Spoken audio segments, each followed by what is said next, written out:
it's just so special for our club, mate, our club. Lastly, after 57 years of pain, it's coming home.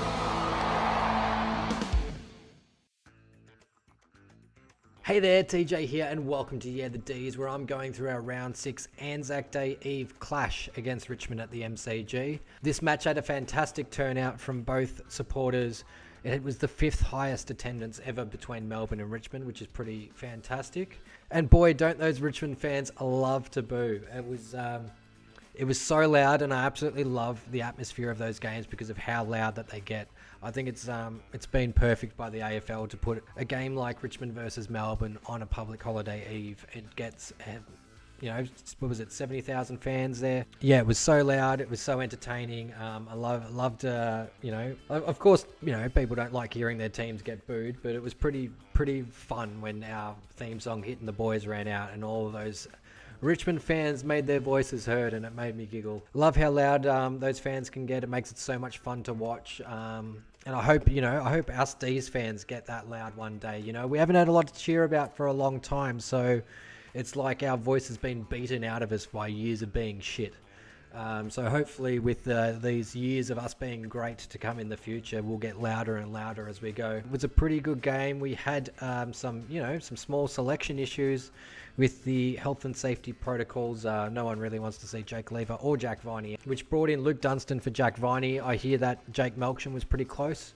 It was between the two of them to bring them in, but I was pretty glad that they gave Dunstan a shot. It was nice to see what he's capable of, and I thought he had a pretty good game. And then Joel Smith, who had the opposite of a good game. But then Ben Brown came in for Tom McDonald, so that was an interesting selection. I thought Sam Wiedemann had been pretty good, but I thought Tom McDonald was probably a little bit better. He hasn't had the same form since he came back in late last year, so it was a nice opportunity for them to test out the Brown and Wiedemann combo, and I thought Wiedemann was definitely the best forward for the game. He kicked straight when we needed it, especially when kicking 9.22 for the game.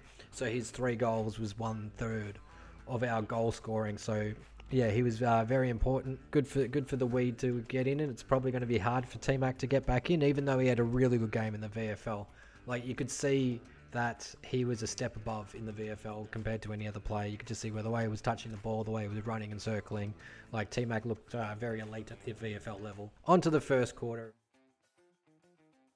Richmond started really, really well and hard as expected. Like, their pressure is still at the elite level, and if you're not on your game, you're going to get run over by them. But yeah, they made the most of their opportunities early with Shai Bolton leading quite well, using his body to give Jaden Hunt absolutely no chance at spoiling for that one. They got the second goal not too long after that through Tom Lynch getting a free kick off holding the man. Now, we're seeing a lot of these holding the man free kicks paid this year. It's something that wasn't really in the game before, but it's so cruel to the tackler because the tackler has their head behind the player's body. They can't see that the ball's come out in the tackle, or that they think maybe the player's dropped the ball. But yeah, he's deemed not to have taken possession of it. The ball gets spilled out in the tackle, and then it's paid holding the man. Well, it's such a cruel free kick, but the holding the mans are there, I guess. But it's just one of those ones that are real tough, and they weren't really getting paid any time before this year. So it's an interesting interpretation change, but it's definitely there. And then just kicking a bunch of behinds. 4 shots at goal, kicking 2 points. Scoring accuracy before this game is 61%, which is 6th highest. So it's, you'd probably say that we are generally inaccurate going towards goal, but we're still ranked the 6th best. So there's 12 other sides that are ranked a lot worse.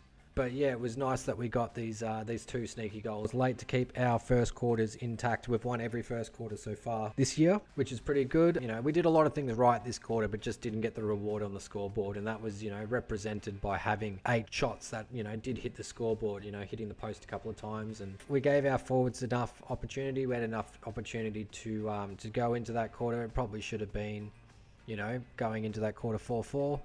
Not 2-6, but yeah, that's bad kicking's bad football, and that's that. But yeah, thank God Ben Brown and Sam Wiedemann got goals in the last 2 minutes or so of that game to keep our record of winning every first quarter alive. So on to the second quarter. So yeah, the second quarter started off much the same as the first, with us kicking very, very inaccurately. And whenever this happens, whenever a team is kicking inaccurately, it actually puts more and more pressure on the next kicker, on the next person that's taking that next shot. They've got more perceived pressure, they've got more social pressure, they've got the crowd pressure. It's definitely where the mental game comes into it, is during games like this where teams are so inaccurate. This play before Clayton Oliver kicked this point was actually really, really good. There was so much pressure from Richmond around the contest, and we're doing our little happy quick handball game to try and get it out and go across the middle of the ground to open up the ground and get forward. But yeah, Clayton Oliver had a wicked burst towards goals, but just inaccurate, and kept the illusion of Richmond still being in this game. And then bang, more behinds.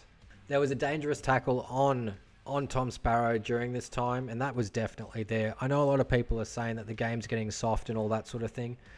Flinging a bloke to the ground while he's got the ball is something that the AFL wants to stamp out. It causes concussions. It causes players getting hitting their head on the ground. That's the real worry.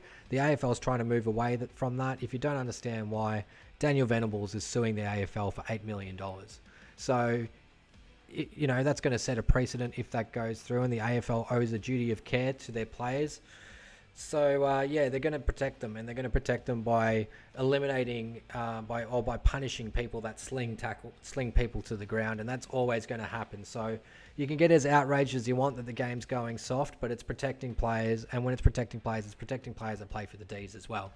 So, I think that's fair enough. I know I got a huge boo during the game, but you can't sling players like that anymore. But there's a holding the man free kick here that leads to Charlie Spargo taking the advantage, playing on him, kicking the goal. Finally, it's just absolute goal drought there for 15 minutes of footy. But we dominated stoppages, we dominated around the ground, we dominated intercepts. We were just the second term or even from the second half of the first quarter was definitely on our terms. But Richmond are going to get a couple their way. They get some goals. They got up and about, got their tails up, and got 3 goals to finish off that quarter and go into halftime leading. So that was good for them.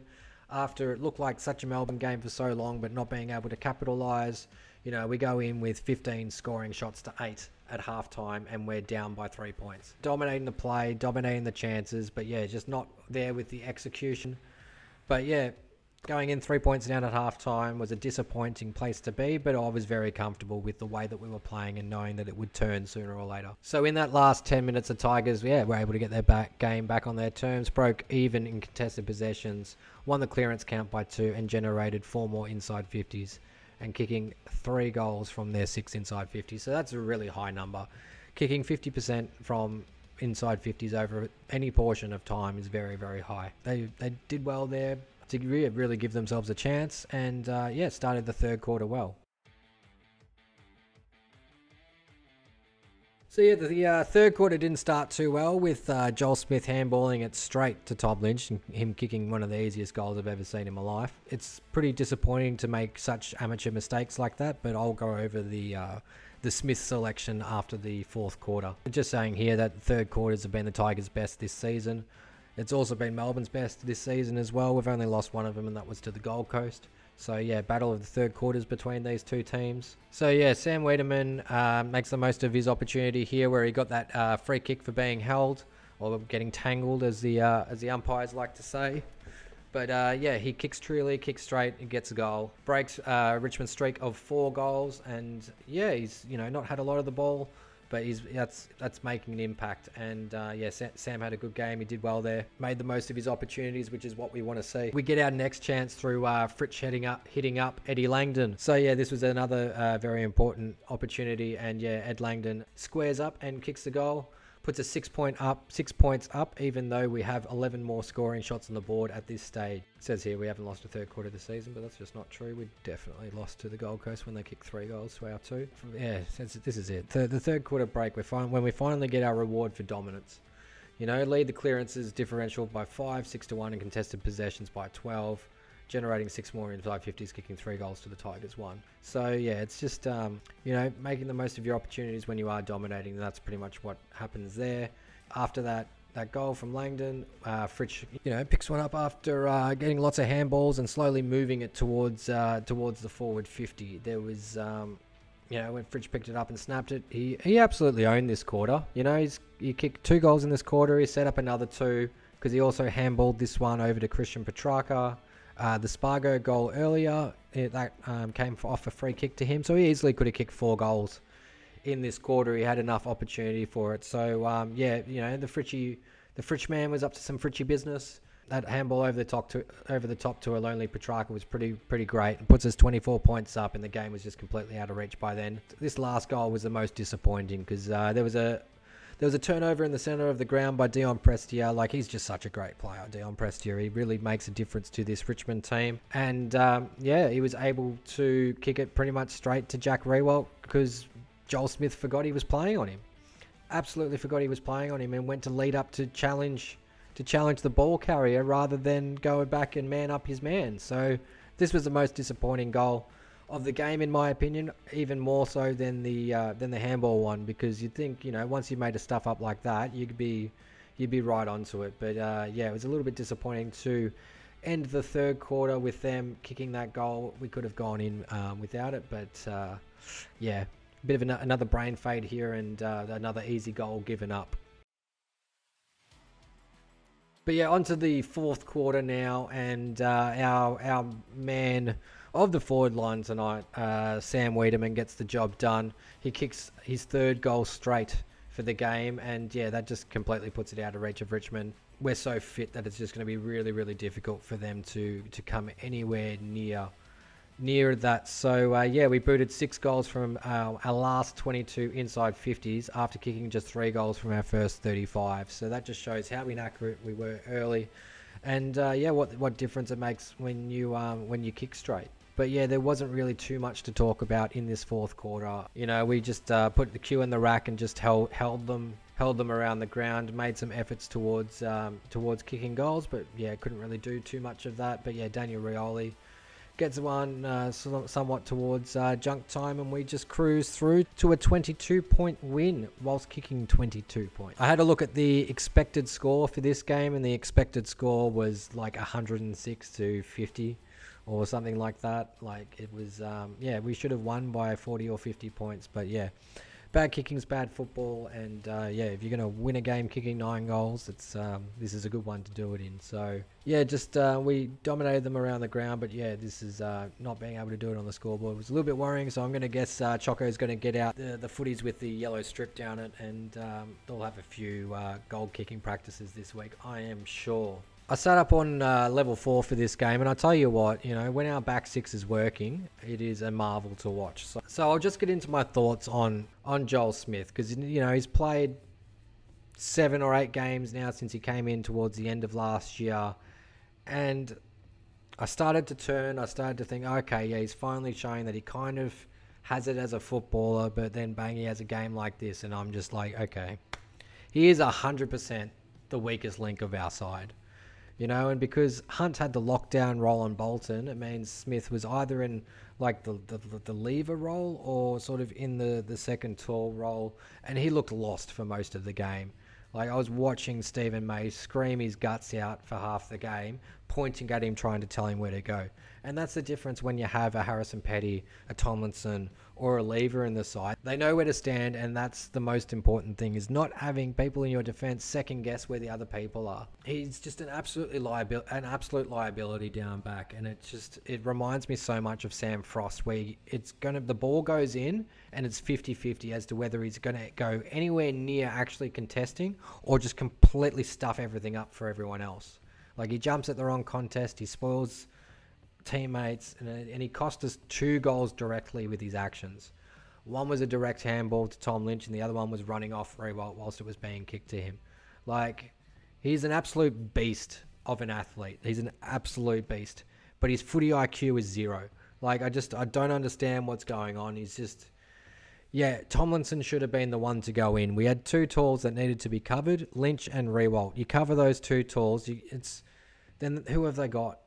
Like, it makes it so difficult for them if you can go man on man with them, and it doesn't matter who you want to leave free. Do you want to leave May free? Do you want to leave Petty free? Because if you've got Tomlinson, a guy that, you know, barely gets beaten one-on-one, why not put him in the side? Because you didn't have Smith to put him on Bolton. You had Hunt. And Hunt played a really good game. He played probably his best game of the year. Defensively, I thought he put in a really, really good effort. And he's really starting to enjoy, you know, his time in defence for the D's, which is really good to hear. But yeah, look, wish the best for him. Good luck for him. But you can't be handballing it directly to opposition players, and you can't be running off your man when he's the person that's going to get kicked to. Like, you're just going to leave a person free 30 metres out from goal. Like, that's the only thing that frustrates me about this side. I can deal with kicking 22 points in a game. I can absolutely deal with that when we're playing this way. But what I can't deal with is absolute brain fades, just not at the AFL level. All right, let's have a look at some of the player stats. And one of my favourites always is metres gained, and you can just see how much impact Clayton Oliver, Ed Langdon, and Tom Sparrow all had. Petrarca, Stephen May, Angus Brayshaw, all again playing really, really great games. Jaden Hunt had a super game in defence, as I mentioned just before. Alex Manil-Bullen had plenty of the ball, tried really, really hard, but yeah, just kept getting caught. His disposal efficiency was poor. He just had one of those games where it's like, no matter how hard you try, it's just not quite coming off for you. Harmsy was solid, Jordan solid, Spargo solid. Maxi Gawn had a really great game. I thought Petty was elite in defence. Really love watching him play and fly for the balls. Him and Stephen May both doing some great stuff. You know, Clayton Oliver with 41 disposals is pretty ridiculous. Ed Langdon had 30. Yeah, Sam Wiedemann kicking 3 straight in a 9-goal game is really important. Bailey Fritsch kicked 2 goals too and could have easily had 4 goals too. Ben Brown had his opportunities. Ed Langdon and Petrarca Spargo also getting on the board, which is nice. Harmsy had the most tackles. Dunstan with 5 straight after. I thought Luke had a good game. Nothing super special, but yeah, just solid. Clayton Oliver with 9 inside 50s, 5 centre clearances. You know, Dunstan got 2, and that was the second most. So, you know, good on him for doing that. Score involvement. So Alex Neil-Bullen was involved in 11 score involvement. So even though he butchered the ball a lot, gave away 4 free kicks, he was involved in a lot of scoring chains, which is great. Oliver, Petrarca 10 each, Spargo 8, Dunstan 7, Ed Langdon 7, and then yeah, it sort of goes down from there. Jake Bowey and Harrison Petty both had 9 intercepts, and Stephen May had 8. So yeah, doing pretty well. 4 of those for Petty were marked, and Gawn and Bowey had 3 intercept marks also out of their marks here. But yeah, Stephen May elite again with his disposal efficiency. Luke Jackson did well. Yeah, you know, 87% from 23. Jake Bowey, man, like, how good is this kid, you know? How good? It's what, 13 wins in a row now?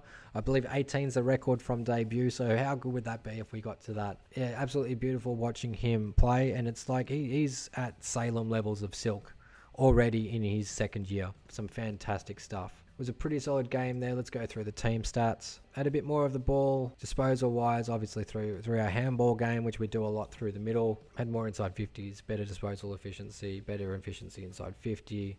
Free kick count was kind of lopsided, but when you're first to the ball, that's just kind of what happens. And Richmond are a little bit ill-disciplined at times, especially when they get frustrated. And that was confirmed basically by Damien Hardwick. He's like, yep, most of those free kicks were there. So that just is what it is. Won the clearance game, broke even at centre clearances, but yeah, stoppages around the ground. Even though we were a player less, we're still dominated that, which was fantastic. Should have won this game by more, but didn't. But who cares? You get the 4 points, and that's all on the board. So let's go on to the coaches' votes, and the coaches' votes were that Clayton Oliver had the perfect 10. Ed Langdon got 7, Nick Vlosten got 6, Stephen May with 3, Christian Petrarca with 2, and then Angus Brayshaw and Tom Sparrow got 1 each. On to my votes now, and I gave 1 to Sam Wiedemann. I feel that kicking 3 goals, and he also kicked all 3 of them at very important time. Kicked truly when the rest of the team wasn't, so I gave him the 1 point. Gave 2 to Harrison Petty. I thought he was very strong in defence in Lever's absence.